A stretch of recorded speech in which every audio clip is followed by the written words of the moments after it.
James, windy, swirly conditions played a little tough this afternoon, but you're on top of the leaderboard. Yeah, it was a tricky day. The golf course is kind of tricky as it is, and then you throw in some swirling winds, and it was, I feel really fortunate to have come away with 4 under today. I can imagine you do. What do you expect this weekend? This wind and these hot temperatures and no rain, it's going to start firming up, isn't it? Yeah, if that's the case, I haven't really looked at the forecast. I was kind of anticipating a week of afternoon thunderstorms and not a lot of wind and some soft conditions, but it looks like it's going the other way and going to be a little firm and maybe a little windy, so it's going to be really difficult.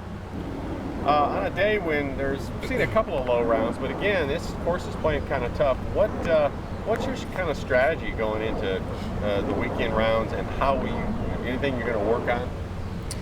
Not necessarily. I've come up with a decent game plan. I feel like every week it's just a matter of executing, and this week I'm doing a better job of staying in position and giving myself chances, and I'm making a few putts. So that's kind of how you get to the top of the leaderboard, I guess, after a couple days.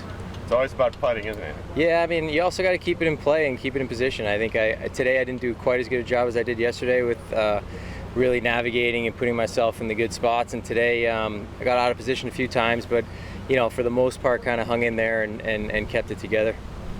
Well, listen, the one thing I got to tell you though, the hat game. All right, now yesterday you broke out a brand new one from, was it Mr. Hats or something? Yep, Mr. Hats and downtown. Now, let's talk Nashville. about the lid you got on here today. This is made from the tarps from cargo trucks in South America. I picked it up yesterday. It's perfect because I can throw it in my suitcase and bang it up, and it's gonna look just the same.